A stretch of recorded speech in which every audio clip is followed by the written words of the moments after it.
Story 1, Ghost Pirate. Gombi Island lies just off the coast of Louisiana, near the mouth of Bayou Caillou.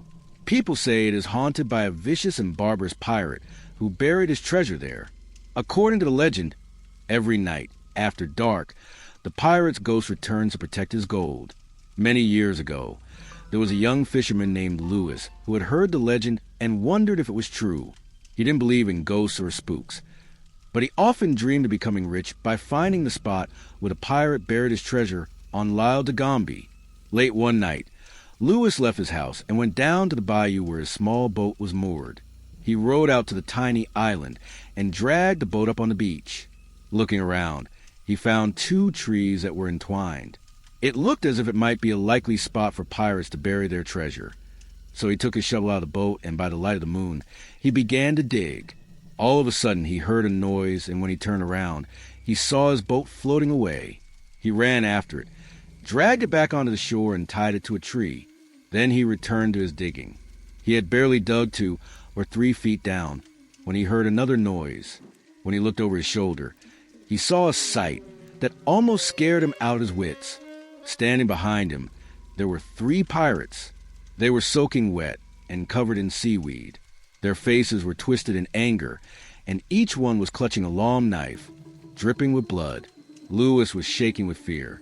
He dropped his shovel, fell to his knees, and began praying for his life to be spared. Then, to his surprise, as he finished the prayer, the ghost suddenly vanished before his eyes. Lewis breathed a sigh of relief and ran for his boat. He pushed it into the water and began rowing for his life. However, he was not safe yet. When he glanced back, he saw a huge pirate sitting in his boat.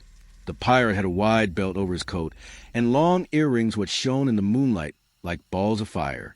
He was dripping wet, with seaweed tangled in his hair and shrimps crawling all over his long black beard. In one big hairy hand, he held a pistol, and in the other, he was clutching a bloody cutlass. That ghost pirate stared at Lewis, and Lewis stared back at him. His eyes were wide, his teeth were chattering, and he was shaking with fear. Lewis rowed and rowed as fast as he could. At last, when they were far from the island, the pirate stood up, let out a hideous laugh, and slid over the side of the boat.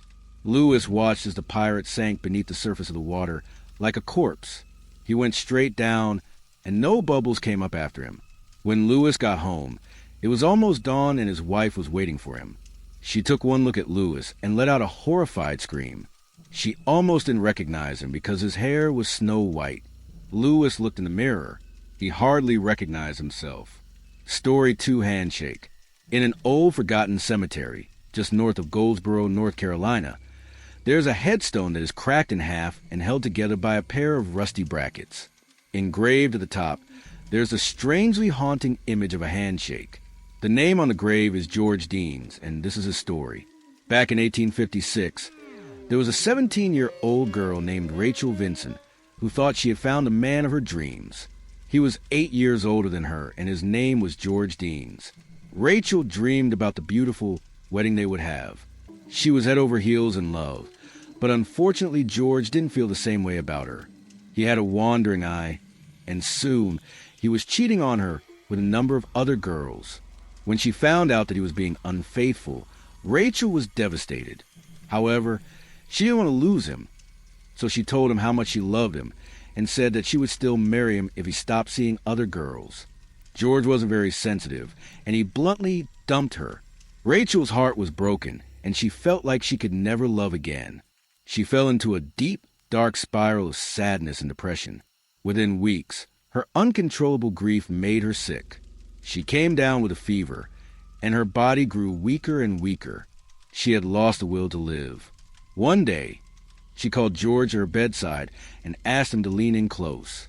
Then she whispered in his ear, "I realize I can never have you in this world," she said, "but I shall claim you in the next." The next day, Rachel died.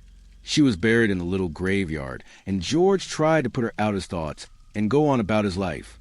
Almost a year later, George Deans was wandering home from a Christmas party, tipsy with drink. His route took him past a graveyard where Rachel was buried. As he walked, he saw a strange fog-like mist rising out of the cemetery. It came floating towards him over the headstones and gradually formed into the ghostly figure of a woman. George started shaking and staggered backward as he recognized Rachel's face. He was so frightened that he was unable to run as the ghostly apparition came closer and closer. Suddenly, it reached out and grabbed his hand. Its touch was icy cold, colder than death. Then, in an instant, the apparition vanished. George was found wandering aimlessly down the road. He seemed to be in a daze, and his right hand hung limp by his side. It was frozen solid. From then on, he suffered from excruciating pain in the hand the ghost had touched. Within days, his hand began to wither and shrivel up. Eventually, it dangled uselessly at his side. George Deans never married and spent the rest of his life alone. When he died, he was buried in the same cemetery as Rachel Vinson. In his will, he had left instructions for that ghostly image to be chiseled on the tombstone above his name. 2 hands eternally clasped in an ice-cold handshake. Story 3, basement bathroom.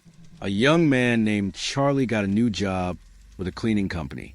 He had to work all night cleaning off his buildings after the executives had gone home. Because he was new to the job, he was being trained by an old man named Zeke. One night, Charlie and Zeke were cleaning the men's bathroom in the basement of a big office complex. Suddenly, Charlie heard a loud scream coming from somewhere close by. He ran out of the bathroom into the hallway. The screams were coming from the women's bathroom next door. Charlie opened the door and looked inside. There was a young woman standing there, weeping and clutching herself. Her clothes were torn. "Are you okay?" asked Charlie. "Someone's in the toilet," she screamed. "He grabbed me." Zeke appeared at the door and said, "Charlie, what the heck is going on?" Suddenly, all the sinks in the bathroom began spraying out water. With that, the young woman began screaming and crying hysterically. She rushed past Zeke, fleeing out the bathroom door. Charlie could see that one of the stalls in the basement bathroom was closed. He approached it cautiously and peeked under the door. He couldn't see any feet. "What's wrong, Charlie?" asked Zeke. Charlie gently pushed the door to the stall. It slowly creaked open to reveal an empty cubicle. There was nobody there. Breathing a sigh of relief, Charlie went around to all the sinks and turned off the taps. "What was that all about?" asked Zeke. "I don't know," said Charlie. "It's very strange. Something caused all those taps to start spraying out water.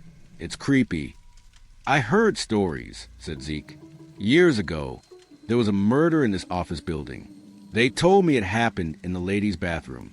Late at night, the basement bathroom. They say it's haunted and the murder was never caught." "I don't believe in ghosts," said Charlie. "There has to be some logical explanation for why the taps in the sinks suddenly turned on.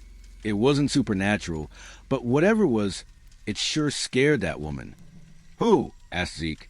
"The woman who was screaming," replied Charlie.